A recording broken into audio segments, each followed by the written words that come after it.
but number one out of the gate, Ray Anderson is out at Arizona State as he has resigned immediately. He's been at Arizona for quite some time, Arizona State, that is, for quite some time. I think the fan base at this point is pretty excited that he is no longer the AD. Personally, I like the guy a lot. Personally, I think he did a good job. I know that's not what the fans want to hear, and the fans were yelling at him at UCLA after they won. They've made some questionable calls. He's made some questionable calls over the years when it comes to who he's hired. Herm Edwards, the train that didn't work, and just a lot of things. But I think it's pretty safe to say, guys, he wasn't a fundraiser, and I think the fact he resigned is partially, probably majority of it, is his decision. I think he's looking at this saying this NIL and the transfer portal, this isn't my thing anymore. I'm 68 years old. I don't want to do this anymore. The train has passed, and maybe it's time for me to move on. Not to mention we're about 2-3 weeks away. I'm hearing from the investigation to come down on what's going to really happen to Arizona State with Antonio Pierce and Herm Edwards. So I think the timing, you could say, oh, why now? Because it's coming. It's about to burst, and it probably makes more sense for him to kind of get out now. He was signed till 2026. There's still probably $4 or $5 million. We don't know if there's a buyout yet. All that stuff is still going to kind of come out here in the next, I'm sure, day or two. We'll know more on, hey, did he get a buyout or did he just resign? I mean, those are things that are still trying to be answered. Rock, I think you nailed it. I think you covered. I would say all the above right there. NIL. I know that. So it would be. So if there's A, B, C, or D, it would be D. It'd be all the above. Absolutely, yeah. I really believe that because I know that Kenny Dillingham has insinuated and said, hey, look, he's very aware of a lot of boosters and alumni that are out there that want to contribute to the NIL or the collective, and the insinuations. He didn't really say this, but you can kind of read between the lines. And Hode Rubino, if you go to @Devil's Digest, Hode Rubino talks about this, is that they were not going to contribute as long as Ray Anderson was the athletic director. So that's a lot of heat because if you're going to compete, especially in the Pac-12 and move into the Big 12, you're going to need that money. And the other thing with the whole investigation with the recruiting thing, that was he totally blew that. I mean, there was no leadership on the part of Ray Anderson.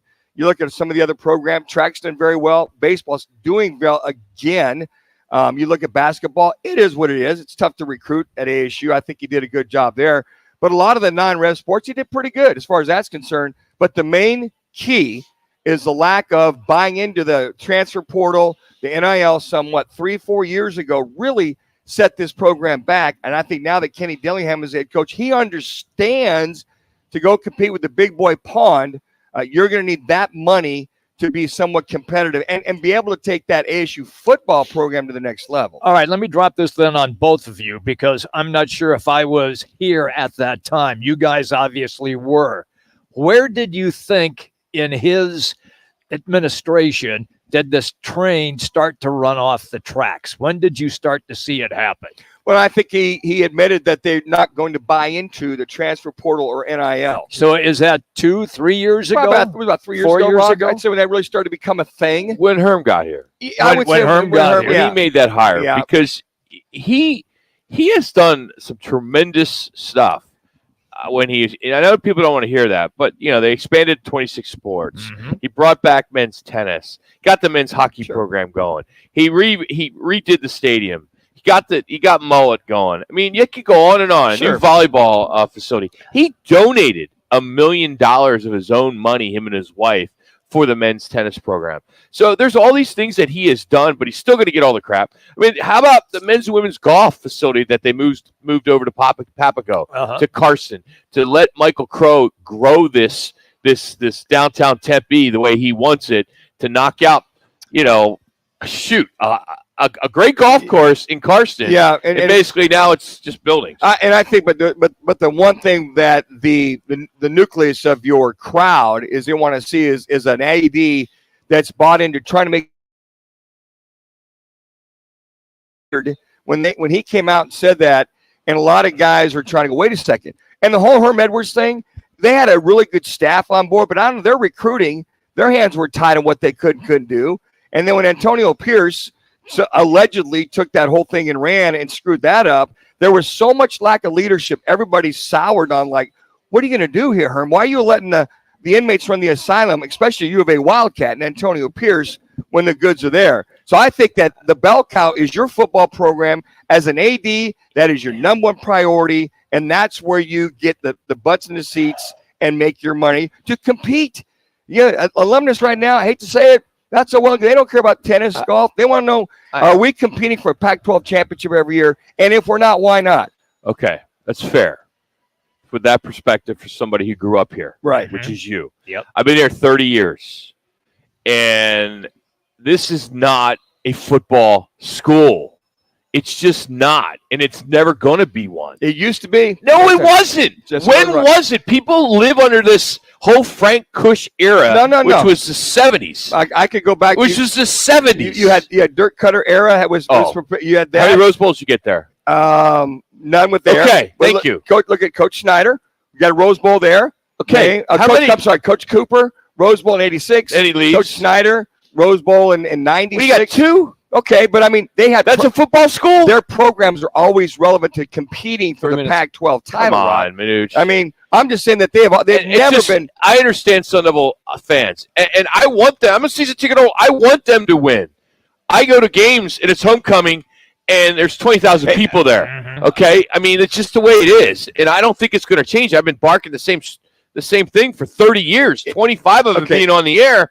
I just got to realize there are some schools out there that are not football schools. And I think maybe they're a basketball school. Well, and they're not that. They're not that either. No. They used to. They are very good at non-revenue sports, Olympic sports. And they excel. They used to be and they graduate a lot. Yeah, they used to be very good at baseball for many, many years. Absolutely. You got to give him credit to move over at the Phoenix Muni. That's under Ray Anderson. And the other thing, too, but I think that for the fans, and I agree with you to a point, Rock. I mean, I grew up here. I don't see the constant and this is a lot of this is on the alumni and the boosters too. They're to take partial blame on this. If Ray Anderson's going to deter you from contributing, you need to look beyond that. Look at the head coach versus the athletic director. So I think that when Kenny Dillingham, he understands what it's going to take. Now, if they don't start ponying up and getting the transfer portal guys and paying those kids coming and going, then they will be who they are. Kenny Dillingham could be fired after this year. You never know. AD has his own Rolodex. Yeah. And that seems to be the flavor of the week with all the college firings going on this last weekend. I hope that's not the case. All I'm saying is, as long as the former athletic directors that were here were bought in with the football program and then the rest of them. I know Ray was somewhat bought in, but when he said that, and I talked to a lot of alumni, when he made those comments, they're like, what the hell, Ray?